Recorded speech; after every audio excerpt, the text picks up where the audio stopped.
Do you wonder how every pro wins games back-to-back when you can't win any? It's not some secret trick. Pro players actually do a combination of little things which results in more wins overall. Today, I'm going to share with you 10 of these tricks that when put together, create the secret sauce of Zero Build.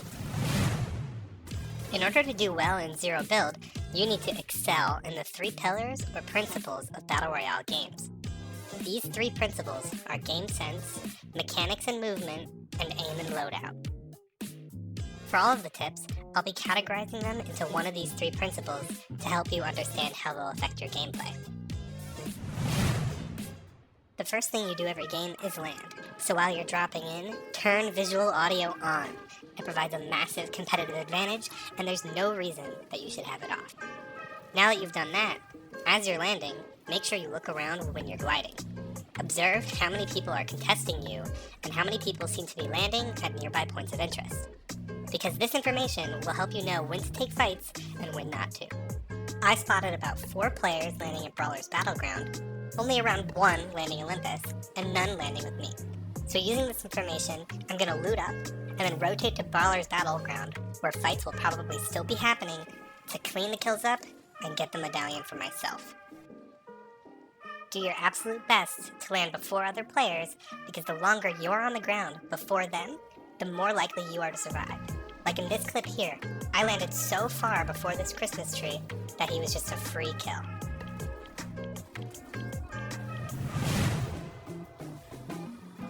Now that you've made it to the ground safely, what are you looking for? Well, a player's loadout is mainly preference, but here are some general rules you should stick to when building a Zero Build loadout. You should carry weapons in your first 2 slots. The first slot needs to be a shotgun. There are 3 shotguns this season, and each are powerful and can be used effectively, so it's your choice. Your other weapon should be a weapon that complements your shotgun, but also one that you're comfortable using. Some examples of possibilities here are the Warlord AR versus SMG, or even a sniper. The third slot should be used for a complementary third weapon or utility items. Most players will carry something like a sniper here as a third weapon, but this slot, especially in higher ranks, is used for EMPs or bunkers, or in other words, utility. Once you start climbing the ranked ladder, the end zones start to have a large amount of players left, and without a utility item, you'll struggle to survive in many situations. The fourth slot is the movement slot. In Zero Build, you need mobility. It's used for survival, rotations when players are focusing you, and also outplay potential. This season, we have shockwaves and wings for movement, but the shockwaves are better by far. The wings are useful, but if you try to use them to push or run when against a competent player, you'll be lasered out of the sky because of the increased hitbox. And the final slot is the heal slot.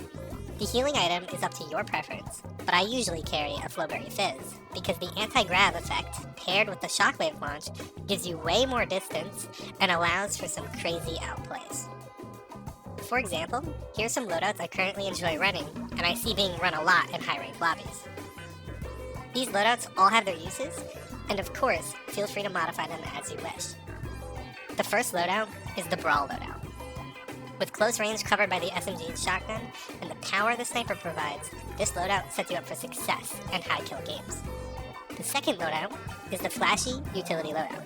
With the versatility the AR provides, you can use it in place of an SMG, with it also being effective at long range. And the EMP and the shockwave combo can get you some flashy kills and also disable a player's vehicle if they're trying to run from you. And the third loadout is the ranked bread and butter loadout. It's the same loadout as before, but running bunkers instead of EMPs will provide protection for you and your team in the final zones, making it much more likely that you'll survive the large amount of players left alive at the end of the game in ranked. As I said in the last tip, shockwaves are by far the best movement item this season. Shockwaves are versatile and useful in any situation. And to show you how powerful they can be, I did a comparison of the different ways to use them. When just using a shockwave normally, it'll take you approximately 60 meters. Obviously, 60 meters is a really long distance, but when you pair that with a Flowberry Fizz anti-gravity effect, a shockwave can take you a whopping 115 meters. Now, after I deal with this guy so rudely interrupting my test, we can continue. Pairing a Flowberry Fizz with a shockwave makes you go almost twice the distance, but when you throw in some slides to continue your movement, even though I bump my head in the tunnel here, I still go almost 50 meters farther than earlier. So when using shockwaves to push or run away from a player, always make sure to slide afterwards and continue your momentum. Be creative with your shockwaves. They don't need to only be used to push and run from players. Now, as you can see in this clip, I utilize my Flowberry Fizz to make my shockwave take me farther to get the drop on my opponent. Unfortunately, I missed my snipe, but I notice here that he's crouched around the corner, and he's probably planning on pulling some trick. As predicted, he tried to hit me with a clinger, but I threw my shockwave into the room with him, hoping to launch him out of the building. And as you can see, it worked perfectly, and even though I had some shaky aim here, I was able to clean up the kill. Another creative way to use your shockwaves, and this is one of my personal favorites, is to shock directly up and rain EMPs from the sky and clean up the easy kill.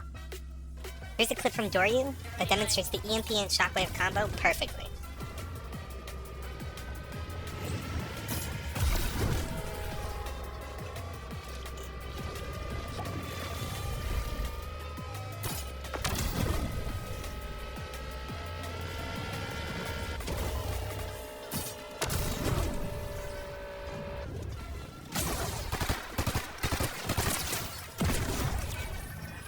Let's try, buddy.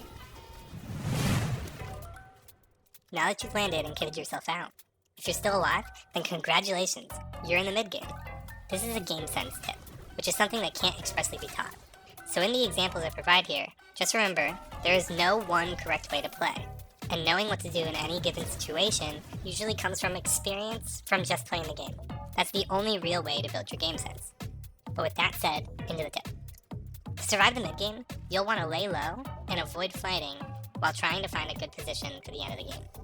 Don't get me wrong, you can fight in the mid-game, but at this point, everyone wrapped up the early game fights, and any gunshots are like beacons that summon all nearby players to you.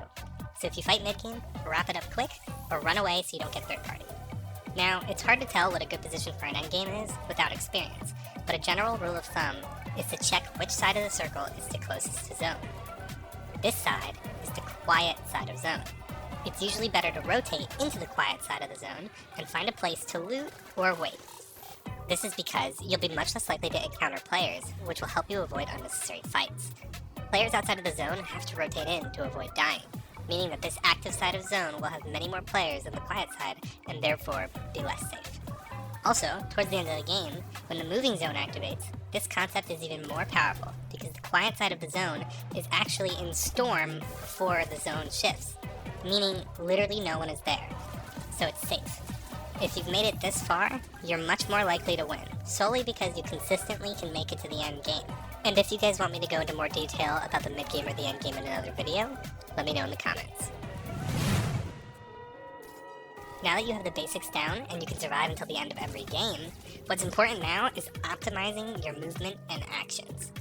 Arguably, the most important of these things is sprinting. And I'm going to teach you how to maximize your sprint and how to best use your sprint in fights.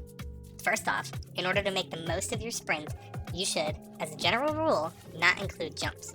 I tested sprinting, sprinting while sliding, sprinting with slides and jumps, and sprinting with only jumps. So I'll walk you through the results. As you can see, sprinting and sprinting with jump slides incorporated takes about the same time and goes about the same distance, while sprinting with only slides incorporated takes you almost double the distance in a little bit longer time. And as you can see here, sprint jumping with no slides takes away your stamina almost immediately, and you travel not nearly as far as the regular sprints. Based on these results, my recommendation is to try to incorporate just slides into your sprint, because it takes you farther than plain sprinting and conserves your stamina. So if an enemy surprises you while you're sprinting, you may still have some stamina left to run and reposition. Also, when you run in a sprint, make sure that you aren't just walking normally. This makes it easy to hit you or snipe your head off, so try to prevent that from happening by incorporating jump slides while you wait for your stamina to recharge. Now you can also utilize these slide jumps to check behind you for enemies without messing up your momentum.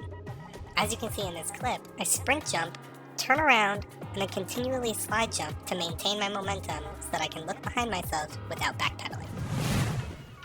This tip goes over crouching and best practices like gun swapping and utilizing cover. Crouching has two main uses, for stealth and also to throw off your opponent. As you can see in this clip, I noticed a lot of players around me, so I crouched in a safe location to be stealthy. And wouldn't you know it, I got the drop on this unsuspecting player. As I hit the reload, I hear him start fighting someone. I notice that he's alive, which means he has to be one-tapped, and I get a free medallion. Also, when you're in a gunfight, specifically with fast-firing weapons like ARs, throwing in random crouches during the fight means the opponent might miss some bullets, which might win you the fight. In the loadout tip, I mentioned that you should always have at least two weapons, and this is for one main reason, so that you can follow up on your shotgun with your other weapon. When using shotguns like the Gatekeeper or the Pump, the fire rate is super slow, and it's slow enough that it leaves a lot of time between your gunshots, where if you aren't shooting your opponent, they could be damaging you. So, when you run these shotguns, the most efficient thing to do is open with a shot from the shotgun, immediately swap to your weapon, shoot a few shots, and then swap back to the shotgun and repeat. This is otherwise known as gun swapping, and it can make sure that you're constantly outputting damage. And if you weren't already doing this, and you incorporate it into your gameplay, you'll be surprised how many more fights you'll win. Now this final part of the tip is incredibly important and often overlooked by a large majority of players. You need to be effectively using cover. Do your best to not take fights or start fights when you're standing in the open, and make sure that you have something like a tree, a rock, or a wall to hide behind. Now, as you all know, Fortnite is third person, and the camera is positioned over the right shoulder. So, take advantage of the right-hand peek concept that the camera provides, and make sure to peek out from the right side of cover because it will give you an advantage when fighting enemies. Now this clip here is a perfect example of using cover and the right-hand peek mechanic to win a fight. I got caught off guard by an enemy while I was reading my Korra quests, and I immediately ran and EMP'd him to get the early damage advantage. Then I used right-hand peek and this cliff ledge here to take poke shots at him to secure the kill without him even damaging me. And this is what that looked like from his perspective.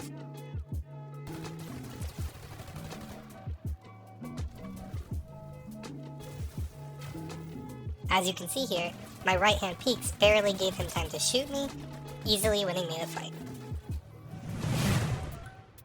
Now, I know no one likes to hear this, but your aim is a very important part of your success, especially in zero build, where fights may take place at long distances or without cover.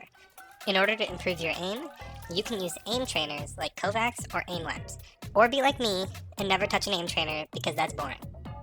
The best way to improve your aim in a specific game, in my opinion, is to just play that game. So, the more experience you get playing zero build, the better your aim will become naturally. Another thing to check is if, when you try to track someone moving horizontally across your screen, does the crosshair drag behind them or speed past them? If it does either of these things, that's an indicator that you might need to change your sensitivity. Personally, there was a really long time where I felt like I was just losing fights because my tracking was bad, and I didn't know what was going on. I watched back footage of a fight I took, and I realized that my crosshair was dragging behind the opponent. So, I slightly upped my sensitivity, and like literal magic, my aim improved. Now, as you know, every season of Fortnite comes with a ton of brand new items, movement, weapons, and mechanics. So familiarizing yourself with the changes of the season as fast as possible will help you succeed. Make sure you know how each weapon works, and what it feels like to shoot, what its role is, and how it complements other weapons in your loadout. And do the same thing for items. For example, last season was the first time I had seen the shield breakers. I didn't know they disabled vehicles until almost halfway into the season. That's super useful information that could have helped me if I had known earlier.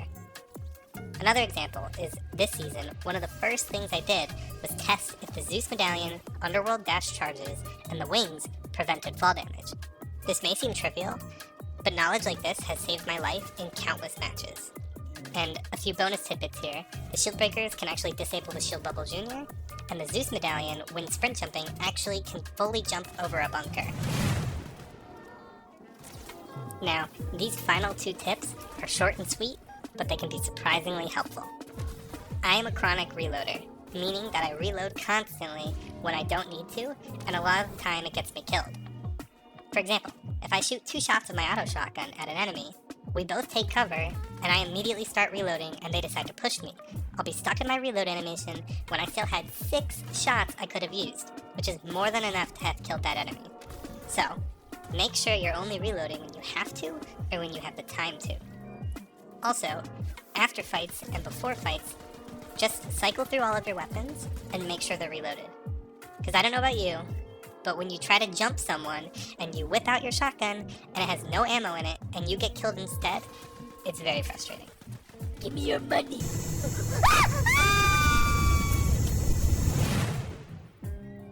Now the final tip is how to get out of a car.